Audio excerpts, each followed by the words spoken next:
ఈ రాజకీయాలకు సంబంధించిన విషయంలో ఒక పర్సనల్ ప్రశ్న సార్.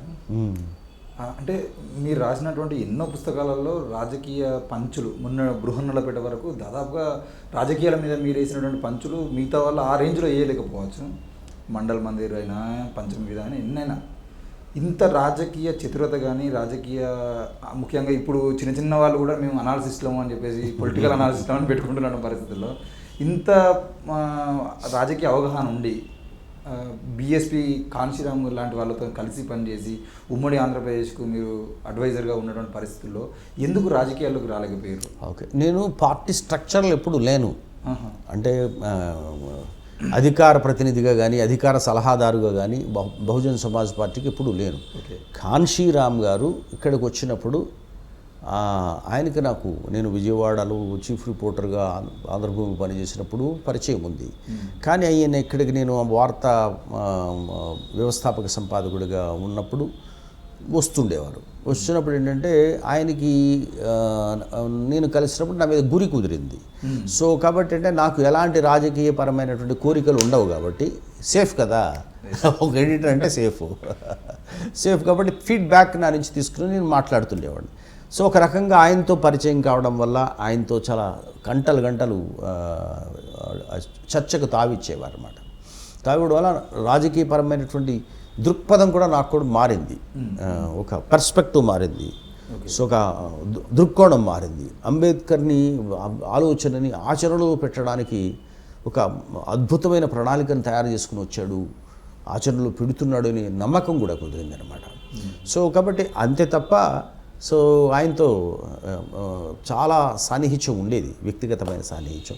కొన్ని సభల్లో డయాస్ కూడా షేర్ చేసుకున్నాం.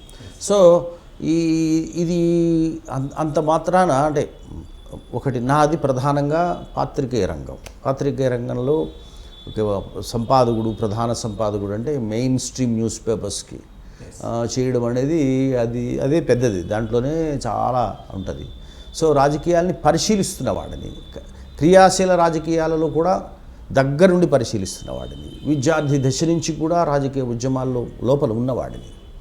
సో దానివల్ల ఏమవుద్దనమాట, నాకు తెలియకుండానే మనం ఎక్కువ లోపలికి వెళ్ళి పరిశీలన చేయడం అలవాటు అవుతుంది. అంచేత ఎప్పుడు ఏమనుకుంటాం మనను ఎవరు నాయకులు అనేవాళ్ళు గట్టి వాళ్ళు వస్తారు, ఎప్పుడొకప్పుడు వస్తారు, వాళ్ళకి మనం సహకరిద్దాము. కాన్షీరామ్ లాంటి వాళ్ళు ఈ ఆంధ్రప్రదేశ్లో తెలంగాణలో ఆవిర్భవిస్తారు, వాళ్ళకి సహకరించవచ్చు అన్న దాంట్లో ఉండేవాళ్ళని. నేను కొంతమంది నాయకులకు కూడా కొంచెం అలా ఇచ్చి కొద్దిగా ఆ దారిలో వెళ్ళమని చాలా సందర్భాల్లో చెప్పాను.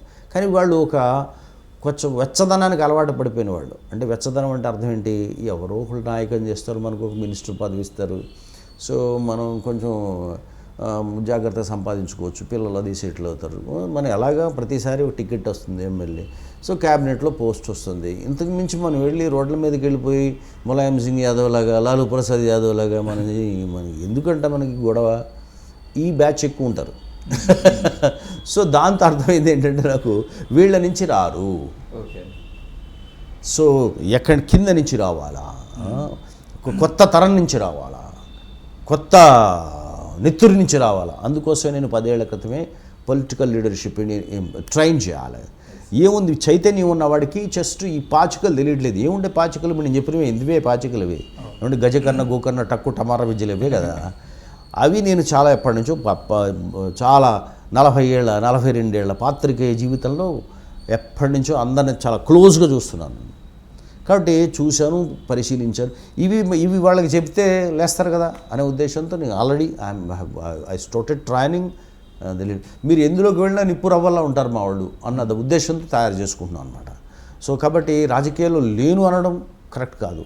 రాజకీయాల్లో ఉండే రాజకీయాలు చేయగలిగినటువంటి నాయకుల్ని తయారు చేయడం కోసం శ్రమిస్తున్నా.